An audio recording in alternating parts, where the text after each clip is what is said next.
Do you spend hours in your head thinking about something that happened, could have happened, or might happen? Do you ask others what to do so you don't make a mistake? Welcome to the Playing It Safe podcast. I am Dr. Z, your host. I am a clinical psychologist, an author, and a person that is super passionate about sharing with you science-based skills to overcome any type of fear-based struggles. Who doesn't experience fear? Who doesn't play it safe?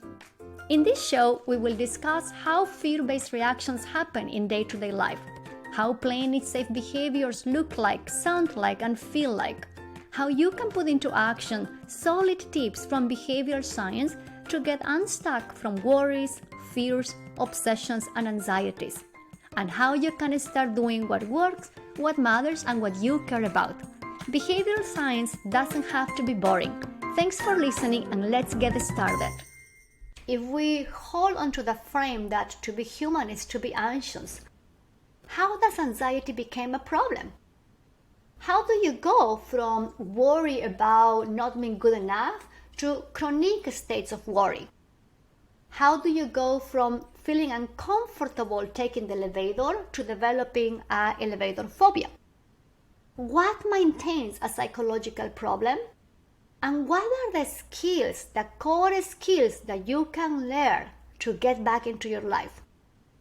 Hello everybody, this is Dr. Z and I'm back with another episode of the Playing It Safe podcast.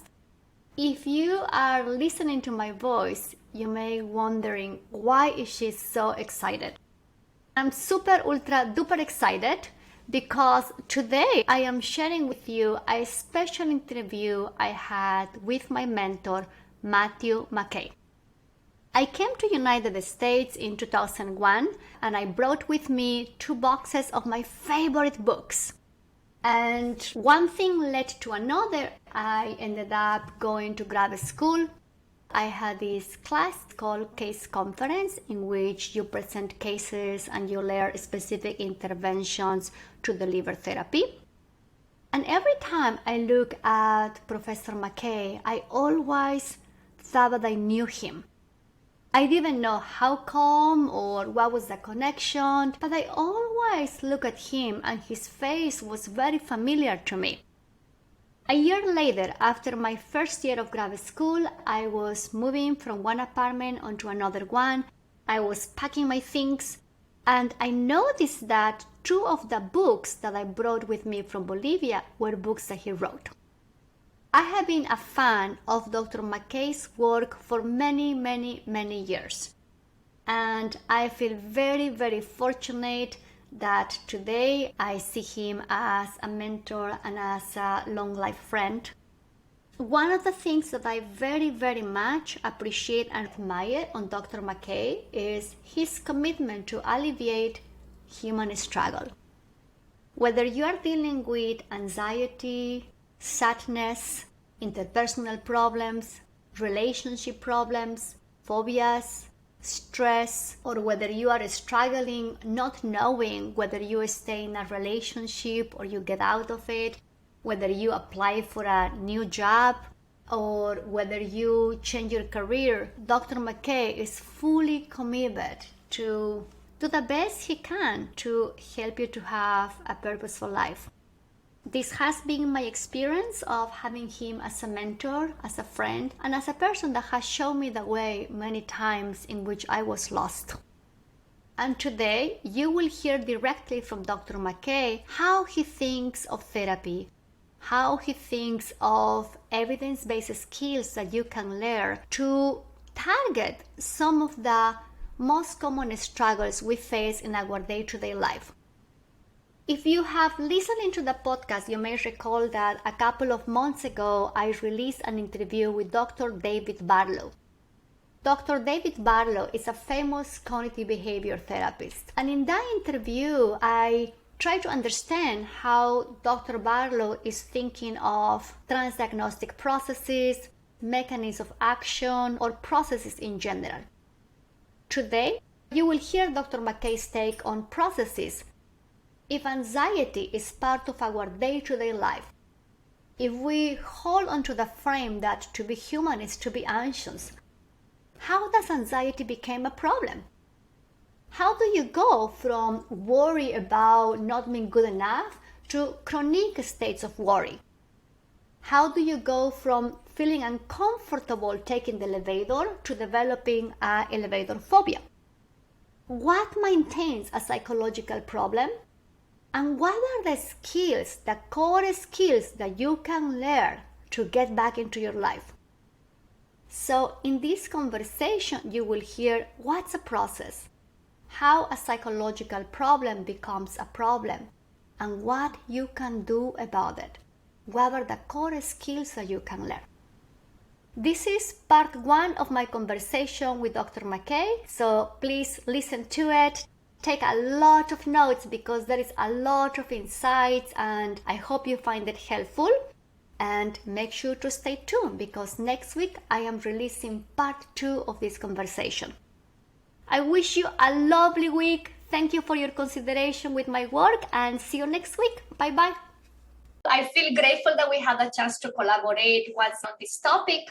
I was hoping that today we can chat and unpack a little bit about what is a process and why thinking of processes beyond diagnosis is important. Well, I think the way we've thought about this is that there are change processes that help people recover from psychological distress and difficulties. And then there are what we call mechanisms that are believed to actually cause these difficulties, these emotional disturbances and disorders. So there are mechanisms such as emotional avoidance, rumination, worry, situational avoidance, misappraisals. These are all methods by which people cope with pain, people cope with stress. But unfortunately, these mechanisms, these methods of coping are maladaptive. They don't work. In fact, they make distress worse, and they are the source of emotional disorders. Let's say that that person is dealing with depression and fears of taking the elevator. If you have to think of processes behind those struggles, what would you invite them to consider? Because they may say, I am depressed and I have an elevator phobia. But we're thinking something beyond that. Yeah, so the process, we call them mechanisms. Yeah. And the mechanisms behind those struggles, the things that people do to cope with distress and pain that actually make things worse. Those mechanisms for depression often involve behavioral avoidance, not engaging in life, withdrawing and pulling away from challenging behaviors, pulling away from relationships, pulling away from stress of all sorts. And this withdrawal process we call behavioral avoidance, and is a major cause of depression. There are other things that can affect depression. We can see a process called internalizing, which is blaming yourself. You know, there's something wrong with me. Why did I do that? I'm bad. I'm screwed up. That kind of internalizing in which we identify our faults and failings and get caught in a lot of rumination and thinking about it. That's another major mechanism in that drives depression. But of course, on the other hand, a person who's depressed can have other things that they're struggling with. And the example you're giving is somebody who's also got an elevator phobia. And so here we have a mechanism called situational avoidance, and another mechanism, safety behaviors, so safety-seeking behaviors. So situational avoidance is not wanting to go near certain things that the client believes are distressing or dangerous, but are not really dangerous, but the client experiences them as dangerous. And so in situational avoidance, we avoid all these things, and we never learn that they're not dangerous, and we never learn that they can't hurt us. And so situational avoidance is a very major part of anxiety disorders and what maintains them, but also safety-seeking behaviors, which involves, taking refuge in things that help you not do, taking the stairs instead of the elevator is a safety behavior. Or only going up, 2 or 3 floors instead of all the way to the top. That's another example of a safety behavior.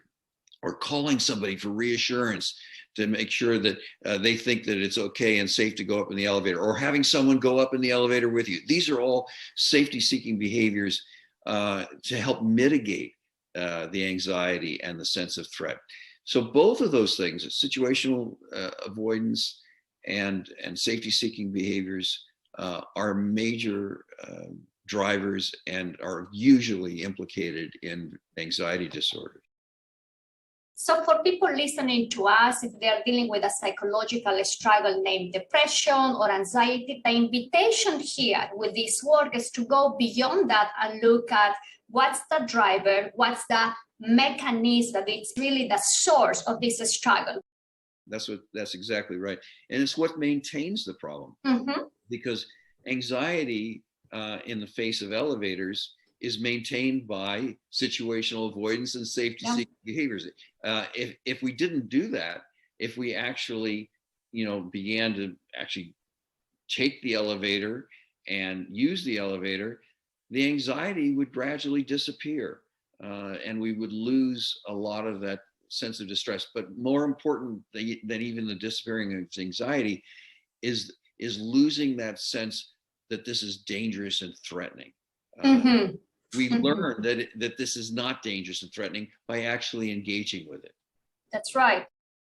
And if we can share with people a short definition of what is a mechanism of action or what is an ineffective mechanism of action, what would you say? So people cope with distress. Things happen to us. For example, our boss criticizes us at work, and we start to feel sad about our performance, and so people try to cope with, say, that sadness or that feeling of like there's something wrong with my work, and I feeling uncomfortable and perhaps disappointed, maybe even a temporary sense of failure. So these are kind of painful things, and a mechanism or a maladaptive coping mechanism is a way of dealing with that stress, that temporary feeling of failure or sadness about being criticized by one's boss, in a way that not only that maybe gives you a little bit of temporary relief, but soon enough you're back in the emotional soup. In fact, things are even worse. These mechanisms are actually usually going to cause the problem to get worse. And so let me give you an example. So let's say in this case, criticized at work, uncomfortable feeling of failure. So how does a person cope? Well, they cope by ruminating about it, thinking over and over again, well, what's wrong with me? Why? And they try to fix themselves. Oh, why do I keep making these mistakes? What's wrong with me? And they have this idea that somehow if they keep ruminating about it, they're going to figure it out. And they're going to fix themselves, and they're never going to get criticized again, and they're never going to feel that sense of failure again. So unfortunately, it's a maladaptive coping strategy, because ruminating about it makes you more depressed. You feel like more of a failure. So instead of actually fixing anything or helping you cope with and somehow mitigate the sense of failing, it actually intensifies. And then we talked about behavioral avoidance.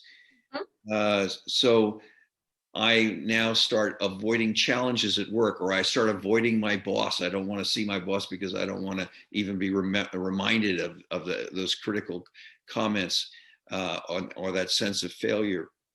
And so now I have to avoid the boss. I have to avoid maybe certain challenging tasks that the boss has criticized my performance. And so that unfortunately then results in an increased sense of incompetence and failure. I'm not doing very well, and I have a lot of anxiety What's my boss going to say to me next? Am I going to get fired? So not only do I have a sense of failure, but I have anxiety and distress and an increased level of uncertainty about what's going to happen to me because my performance is suffering. So again, these are all strategies that we use to cope that kind of backfire on us, that may give us brief or temporary relief, but the long-term outcome is actually pretty emotionally catastrophic. Thank you so much for sharing that clarification of what is a coping mechanism and when it becomes ineffective. I think this is such a rich and important clarification for our audience and for the listeners, because many times we're struggling with all types of situations, whether that's anxiety, depression, or interpersonal struggles. And it's easy to get stuck on the label, how this problem looks, which is important. But I think what you're suggesting is going beyond that and is looking what keeps the problem going and what makes the problem worse. If it's okay, let me ask a little bit more. And I know this has been the result of many, many years of work.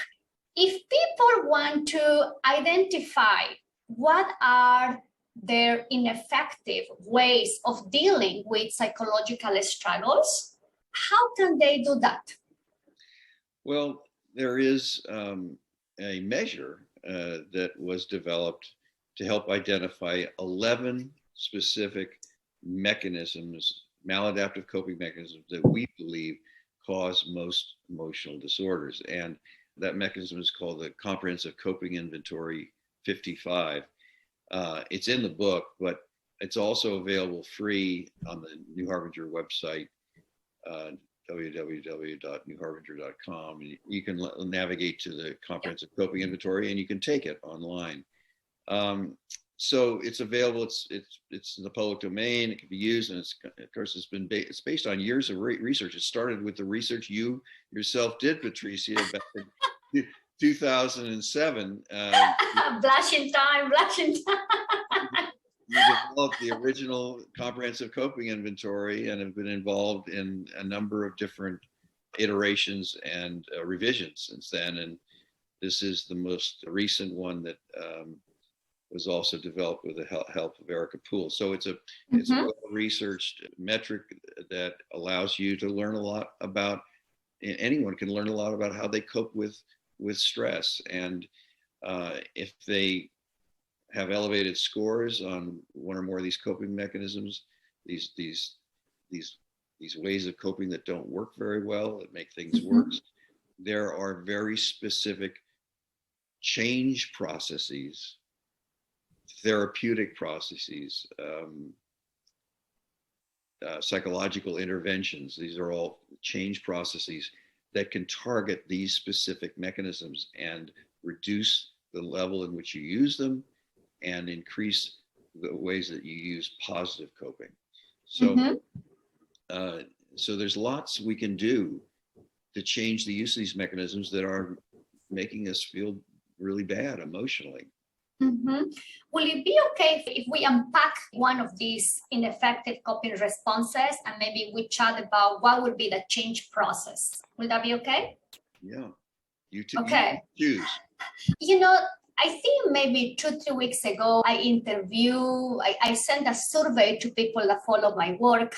There were 3 struggles that they all reported dealing with. One is self-criticism. The other struggle was rumination, dwelling on mistakes they have done in the past, dwelling in things they have said or ways in which they behave in the past. And the other one was avoidance of situations. What about if we chat about rumination and ineffective coping response, and how will that change process look for rumination? Yeah, so it's interesting that you're distinguishing between internalizing, which is sort of self-criticizing, and rumination, in which we think about a lot of things in the past that we did wrong, or think about even things that right now have happened that are not going well, and these are very closely allied mechanisms. But internalizing is just constant self-criticism. It's Mm-hmm. self-judgment. And it's like whatever I do, I look at it very carefully and I evaluate it, and I'm sort of always seeing what's wrong with it.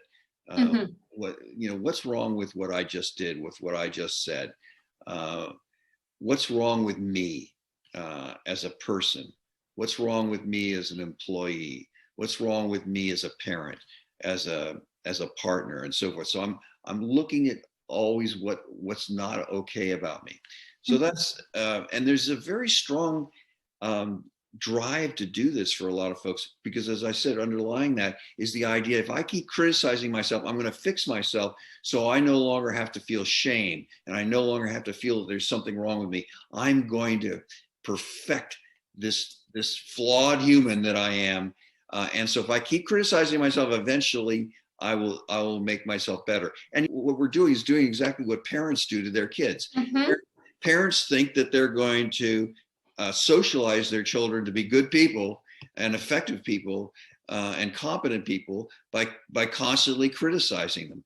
And so we take on the same role internally. Mm-hmm. And we think that we're going to fix ourselves so that we no longer feel shame, we no longer feel wrong, we no longer feel incompetent, because we've beaten ourselves into shape with all this self-criticism. So as we said before, that doesn't work. Self-criticism or internalizing is a very powerful depressogenic in terms Mm-hmm. of what leads to profound and chronic sadness. But rumination, a little different, is also the case, because rumination usually is an attempt to answer the question why. Why That's is right. this happening? Why am I like this? Why did this just occur? Why did this not work out? Um, and so it's sort of creating a narrative, an explanation of what's wrong. It's not just the criticism. It's like getting in and trying to figure out what's really wrong with me, or why did this happen, or why am I like this? Um, why did this person just decide not to have lunch with me? And let me ruminate about that for a while and try to figure out all the things my mind can cook up to answer that question. And of course, the outcome of a lot of these why questions, this quest to understand, is to feel worse, to feel sad and depressed. And the answers that we come up with are often wrong. They're often distorted, which is another mechanism, misappraisals. Mm-hmm. But even if they're right, in continuing to sort of spin the narrative of what's wrong, we end up deepening our sense of failure and depression. So these mechanisms all have the combined effect of pulling down mood and creating a deep sense of defectiveness. Mm-hmm. And so they actually over time strengthen what we call a schema. A schema is a belief we have about ourselves, as sort of an overarching idea about who we are and how we relate to others and how we fit in the world. And so all of these, the internalizing, the ruminating, ends up creating a sense of unworthiness. Mm-hmm. Now, another thing that we do a lot, another pattern of negative thinking, is worry. And worry is a little different from rumination, in the sense that rumination is all the answer. The question is, why is this happening? Or why has this happened? Why? And usually finding negative reasons. Worry, on the other hand, is all future focused. It's what's going to happen. And worry tries to solve the problem of uncertainty, Mm-hmm. of not knowing, by answering the question with catastrophic outcomes. Well, this horrible thing could happen, and that horrible thing could happen, and I have to prepare for all of these terrible catastrophic outcomes. And worry is an attempt to handle or fix the problem of uncertainty by creating very negative catastrophic scenarios that I have to sort of imagine coping with. And so, on one hand, it's an attempt to fix uncertainty. But what it does is create immense anxiety. Mm-hmm. So it's trying to fix a problem, but in doing so, it makes the problem worse. That's right. Oh, it keeps us stuck in our head, right? We're just dwelling, and then we feel exhausted and tired with all that rumination. Yeah. So all of these mechanisms are an attempt to fix something, an attempt to solve a problem, an attempt to deal with a certain kind of stress. Remember the example we just had a moment ago, the stress of somebody being criticized by their boss at work. So, and then we rely on these mechanisms to try to fix it and make us feel better, even for a little moment. But the outcome is usually more anxiety, more depression, more uncertainty, more psychological pain. Let's say that I have one of those moments of rumination in which I am replaying in my mind, why did I say this? Why this happened to me? Why didn't I prepare better? How will the change process look? What will I need to do in those moments of stuckness in which I'm managing my discomfort by ruminating about the past? What will I do? How will that look? Yeah. So there are quite a few different change processes that we can bring to bear on ruminative processes, but ruminative mechanisms. But I think one of the ones that has been shown to be most effective is something called diffusion. And diffusion is sort of changing our relationship to our thoughts. It's not, I'm going to get rid of this thought, or I'm going to challenge this thought and prove it's wrong. But rather, diffusion is distancing from the thought and not taking it seriously. It's just a thought. It's just a product of my mind. I have 60,000 thoughts a day. I don't have to get too involved in this. I don't have to take it seriously. And diffusion as a change processes offers a number of kind of sub processes, you might say. One is just recognizing a thought when it shows up, just being, noticing a rumination when it starts. Another part of it is just labeling it. Oh, I'm ruminating now, or I'm having the thought that why did I do such and such, or I'm just having a self-judgment thought. So we label it, and in labeling it, we just start to distance from it. It's a thought. It's not reality. And then letting it go is a third part of diffusion. Is like we can. And there are all kinds of ways of doing it. I can just take a breath, and as I expel the breath, I can just let that thought go and move on to the next thought. I can remind myself that it's just a thought, or it's just a judgment. It's just an attempt to answer why, but I don't have to get involved in it. And there are a lot of other techniques in again, these sub change processes under diffusion. But the main ones, which are, recognizing, labeling, and letting go, are very powerful. And there are little exercises and techniques for doing all of that. And so it's a beautiful change process, because people are going to continue to have these thoughts. But what's changing is not the thoughts, but their relationship to the thoughts. They're just not taking them seriously anymore. One of the things that I get stuck sometimes when practicing diffusion is that I notice the thought, my worry thought, why did I say this? Why did I behave this way? And I label it. I call it, this is Mrs. Worry showing up. But then as I try to re-engage with what's happening in front of me, the worry thought pops up again, like a soundtrack in the back of my mind. And I know that a lot of my clients and a lot of people listening to us, they may get stuck when the worry thought pops up one after another one. What can they do in those moments? Well, these are really great opportunities to talk about different change processes. One is something called delay processes. So if I'm And so instead of worrying right now, I can actually set time aside tonight from 7 to 7:30 to think about these worries, or to think about and ruminate and try to figure out why this or that is happening. And I can actually set time aside, and these delay processes actually work for a lot of people. Instead of worrying all day long or ruminating all day long, I've designated a very particular time period. And I can even write notes down. Oh, I have to remember to worry about such and such, or to think about such and such, and I'll consult those notes. So I'm sure to really get this this worrying in between 7 and 7:30 tonight. I am smiling because in the past I have scheduled that in my calendar, worry time. It was built in because I needed to deal in different way with my worry thoughts. And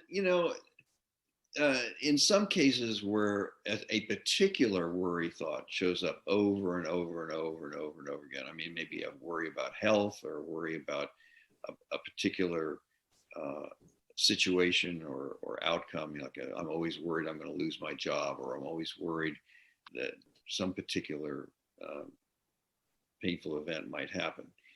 So in situations where it's a consistent worry, it's a particular thought, a particular catastrophe, we look at the pros and cons of that particular thought. What evidence do we have that supports that worry? And what evidence do we have that suggests that that worry or that catastrophe isn't going to happen?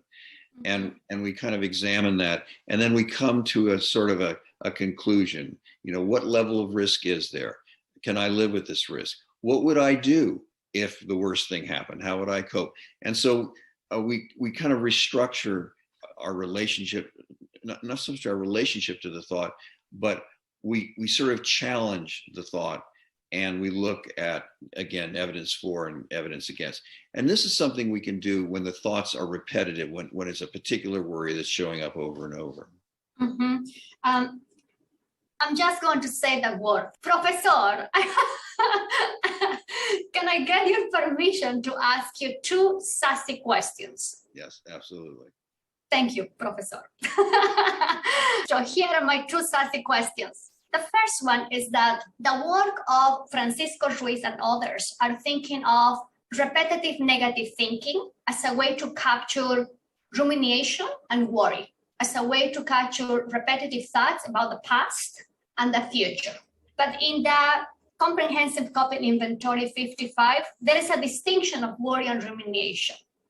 Do you mind elaborating why? Why we have two mechanisms of action when there is other work suggesting that they belong to one single category, repetitive negative thinking? Absolutely right. There's been an awful lot of research showing that, for example, people who are anxious are often both experiencing worry and rumination. Mm-hmm. And that people who are depressed are often experiencing both worry and rumination, where we would expect mostly with depression to see rumination, and we'd expect with anxiety to mostly see worry. So if they're both showing up, there's been a strong argument that maybe they're the same thing. Mm-hmm. And I think there is some evidence that would bear that out. The reason why we separated them is because they're oriented differently in time.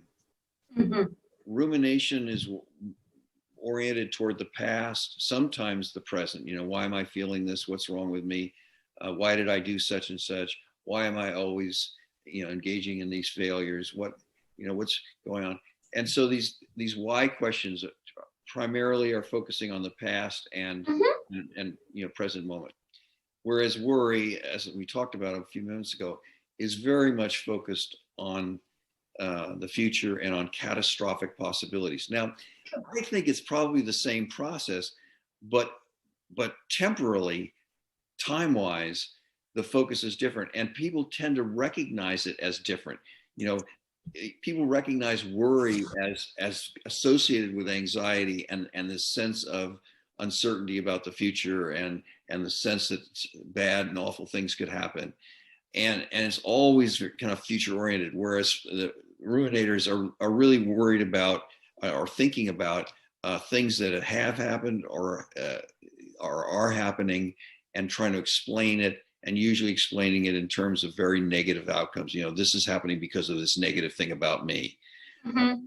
And so I think that while they're probably the same process, they're typically recognized by people as associated with very different time frames, but also with different emotional states. Worry more with anxiety, and rumination more with depression. So that's why we separated them, because people experience them as something different.